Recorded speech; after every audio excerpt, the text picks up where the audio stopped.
Hi, my name is Bernd and I made over $170,000 in the past 5 months trading with FTMO. In this video, I want to talk about my first months trading with FTMO after I passed the $200,000 two-step evaluation, challenge and verification, and then eventually got funded.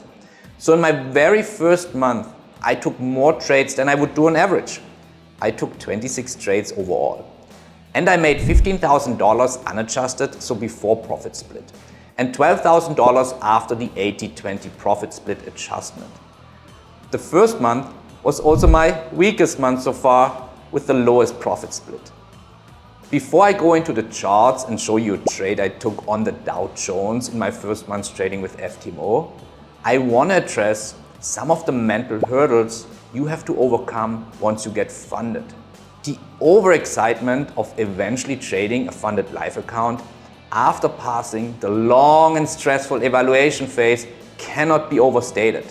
The overexcitement can lead to overtrading, rushing into trades that don't fit your rules, and bad risk management due to being too greedy and wanting to make money right off the bat. And even I have to admit, with a decade of professional trading experience, I had to overcome those mental hurdles. All right, let's jump into the Dow Jones trade I mentioned earlier. Let's jump into the trade right away. All right, ladies and gentlemen, let's look into a trade I took during my first month of trading with FTMO.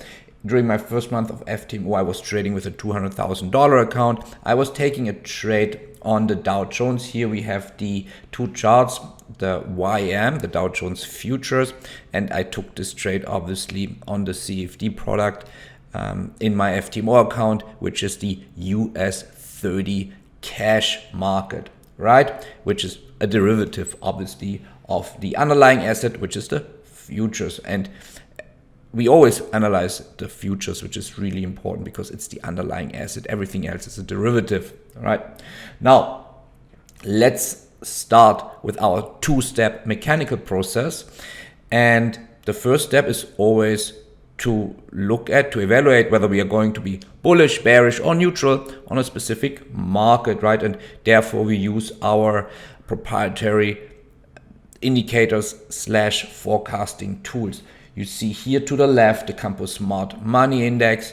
Here to the right, the Campus Algo Forecast, which is our seasonal algo forecast, and our Campus Valuation tool here on the bottom. So let's start with our first tool, which is the Campus Smart Money Index. And you see two lines here. On the bottom, the blue line, which reflects the smart money that we want to follow, the banks and institutions. And on the bottom, you see the retail traders, right?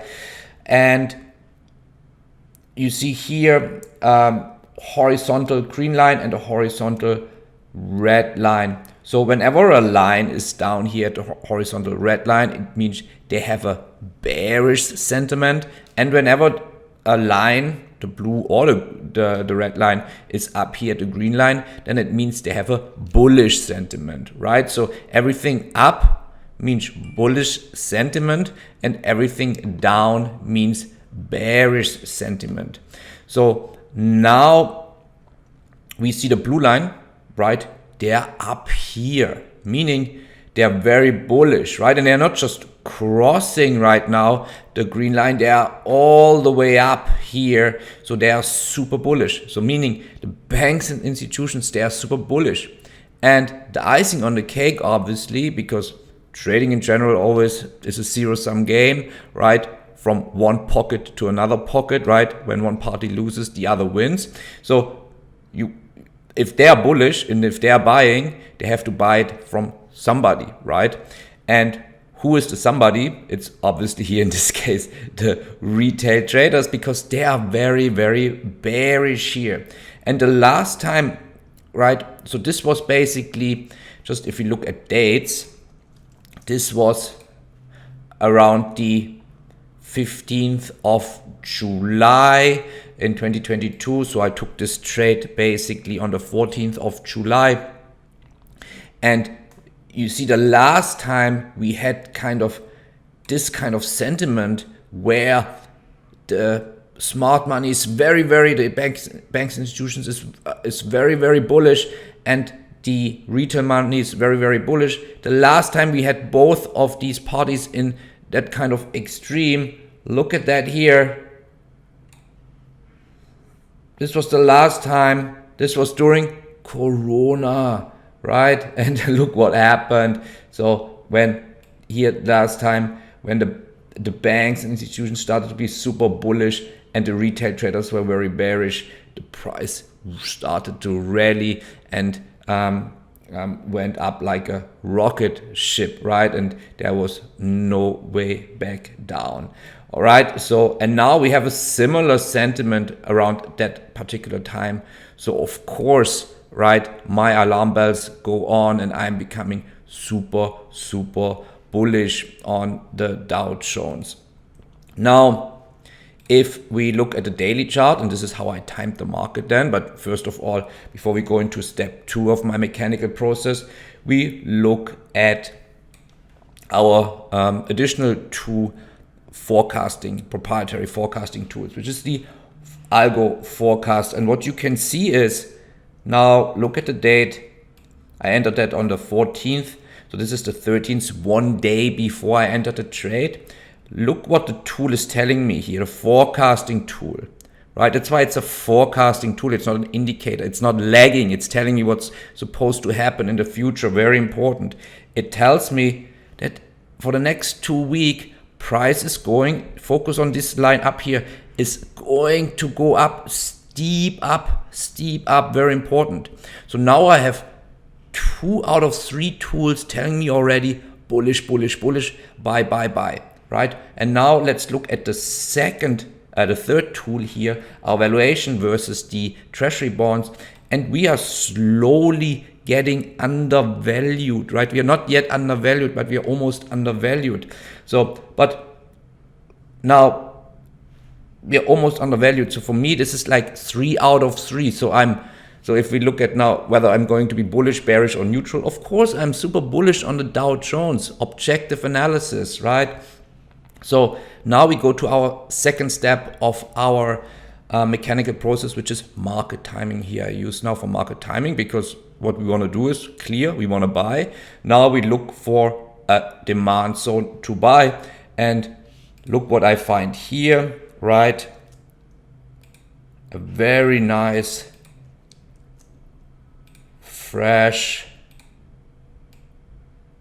drop base rally, right? So I can now, right, the 1 hour trader mindset, I can now, on the 13th, I did the analysis very quickly. I can place my entry here, my stop loss there. I have my targets somewhere up here. I know when I have to go out roughly, right? 27, then price is supposed to stall and maybe drift a little bit down. And now this is a set and forget order, obviously. So now if we look into the future around, because I exited the trade on the 29th of July, and look at that, I exited somewhere here, so I made roughly, so why here, right? Another good question is because we are also here entering an opposing zone, which is a supply zone. So somewhere here I exited, so roughly I made roughly $8,000, $2,000 risk, so roughly a 4-to-1, not exactly a 4-to-1, 3.5-to-1 or so. But that was the simple trade, 2-step mechanical process, very simple, 1 hour a day mindset. All right, guys, I hope you found value in this trade idea. So let me stress, with the clear defined rule-based strategy, you can eliminate quite a lot of the mental stress that comes with trading a funded account. Your entire set process, stop, entry, target, has to be objective and pre-planned. If the entire process is pre-planned, you're able to let the trade play out without intervening and prematurely moving your stop loss or target. It's crucial to remain calm and level-headed when taking your first trades with a funded live account. Even if your first trades are stop outs, you have to trust the process and follow your trading strategy. Alright guys, thanks for watching. I wish you all the best with your trading.